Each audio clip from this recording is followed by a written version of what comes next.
Lads and lasses, I took a break from covering Skyrim mods for about a month and a half. You know, because God Howard's dropped a new game, and I've also been very busy with, exposing scammers in the community. And what do I come back to? An absolute truckload of quality mods, interesting updates, the modding community busier than ever, and I feel like I'm close to frothing at the mouth from being overloaded right now. So enough chit chat, let's dive in. Finding the perfect E&B is a lot like dating. There's the exciting first match that ultimately fizzled out, followed by a series of good and bad relationships. But as time went on, you realized none of them are truly perfect.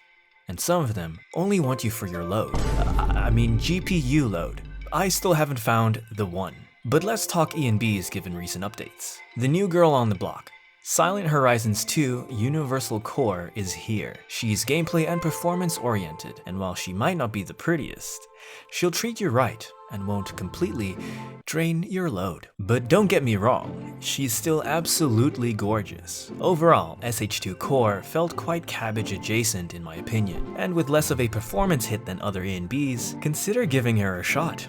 She might just be your type. She's also leveraging E&B's newer features. Here are the key ones. SH2 Core tackles color spaces differently, adopting a method akin to modern games. Leveraging E&B's new adaption shader, she'll be able to use HDR values, delivering brighter skies, sun, and fires. Furthermore, she's using the new Key Sharp shader, which has been working wonders to bring out details without things looking too over-sharpened. She's also a chameleon in the E&B jungle, adapting to any weather or lighting mods you throw at her. The footage you're currently seeing is recorded with Nat 3 and Lux, though I did contact the author, Kitsune, and they recommended using Obsidian paired with Lux for the best results. Now, Kitsune is currently creating a more voluptuous sibling that features a lot more features you'd expect to find in higher-end E&Bs. Translation: she is absolutely going to drain your load. Silent Horizons 2 New Dawn is in early access and turning heads with her radiant looks. If you're itching to get early access to her, or support the growth of next level brilliant E&Bs, show Kitsune some love on Patreon.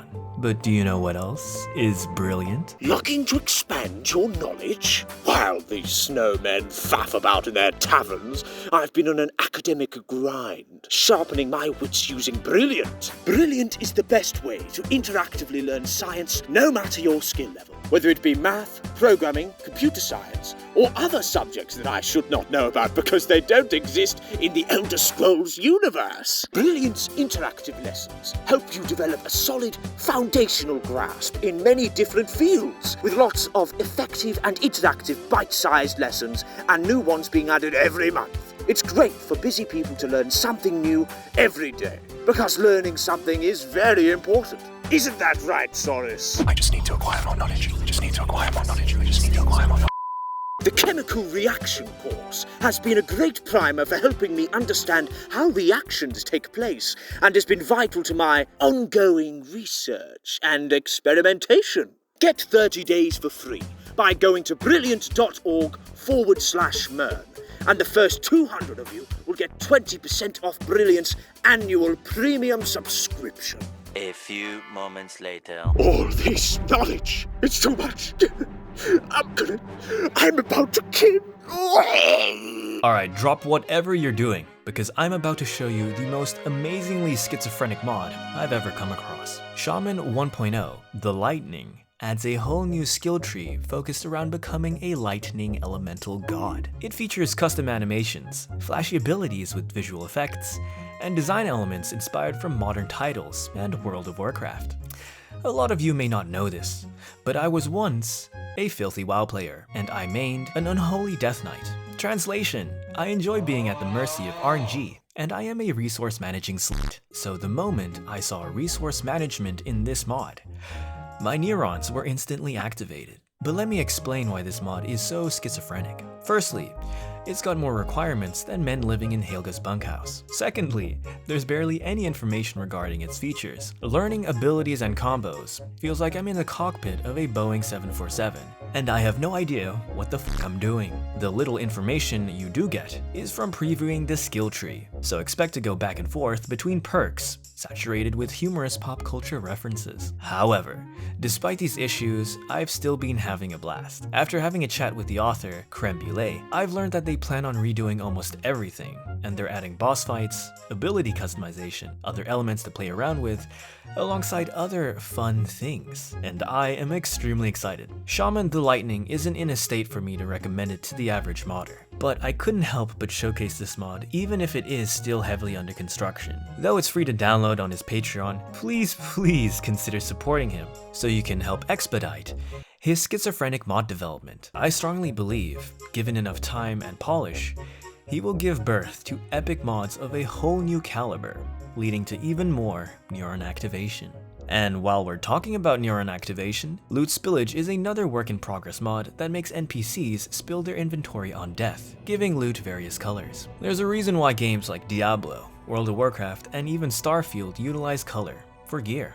It's gamer crack. Though this feature felt a little out of place in Skyrim at first, it's been growing on me. Currently, items are colored according to their type. However, down the road, the author, Monitor, plans on adding custom VFX to rarer items, paired with sound effects. Thankfully, he's included a lot of customizability, so you can tweak which items drop from NPCs to adjust to your preferences. Monitor's also been working on animated inventory. With this mod, your character will interact with items in real time as you go through your inventory. Now, I will admit, the way you present items is a bit goofy, and I love it. Umbreon looks so proud showing off her apples, and her latest victim's severed heads.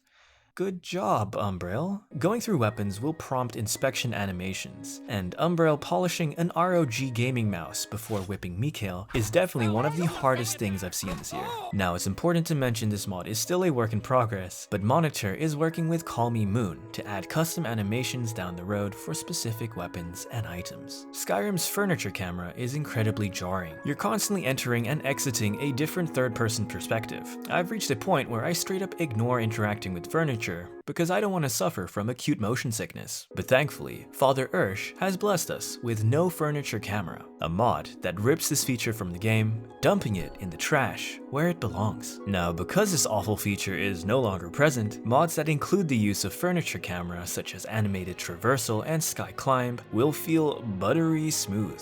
I can't stress enough how little mods like this are vital to removing the jank from Skyrim.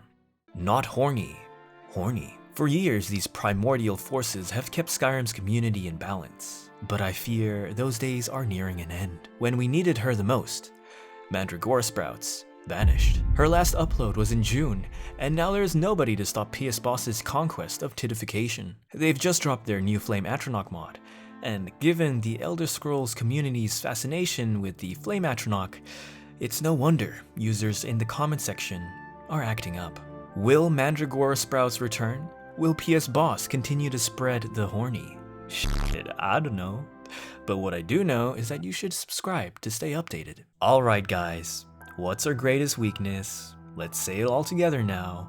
Bitches with elf ears. It's been long acknowledged by the brightest minds on Earth, aka Reddit users, that elf ears are extremely attractive. Though we haven't come to a scientific consensus as to why, it still doesn't change the fact that we're horrendously down bad for elven hotties. Gome's Elven Ears has weaponized this insatiable desire against us by adding female elven ears to race menu. You're able to customize their shapes in Body Slide, and the ears are fully sculptable. Now, it's a bit of a complicated process to set them up properly, but I know for a fact, half of you at least are down bad enough to spend hours crafting the perfect set of ears for your character. And yeah, I was one of them. Ever thought shields in Skyrim needed some love? Well, Elsopa has got you covered. Get it? Shields Redone is a project aimed at remaking the shields in the base game and DLCs. Part 1 just dropped, and I've got to say, these shields look sturdy and extremely robust. I mean, just look at how thick and girthy this wood is. I also find it funny how equipping some shields makes your character look like a tortoise. Now, because these shields are larger than they are in vanilla, they may or may not obscure 70% of your vision when blocking in first person. I guess you could argue that as being an immersive feature, but if you're struggling to handle their thickness, Xstudio has patches to decrease their size. Overall, I really enjoy what El Sopa has done here, and I can't wait to see part 2. Argonians are an odd bunch, but back in the old days, I'm talking about pre-Duskfall, they were even more odd. I mean, they were essentially illiterate tribal savages who built stone pyramids, worshipping the void. Ancient Argonian armor is by far one of the most unique sets I've ever seen, and it perfectly captures ancient Argonian culture. Fourth Unknown has really outdone themselves this time. This armor goes extremely hard and gives me Legend of Zelda vibes. I especially love the fact that he's included an armor tail for those playing beast races. There is one tiny problem with this armor though. You can't exactly move your head. And as expected, Pultram Solace has also released some incredible armors. Aegis Anuad features 4 Altmer themed armor sets with 2 weapons. Now say what you will about the Altmer, but they have some exquisite drip. Pultram has really managed to capture their sophistication with these armors, while still reminding us that they're pompous dickheads. Jokes aside, I'm blown away with the level of detail from these sets. I mean, Bethesda should really consider hiring some of these armor modders. And they've also dropped a Nord-themed heavy armor set paired with a weapon. Easthold Totemic Set is an oddly adorable armor that I'm guessing takes inspiration from Atmoran culture.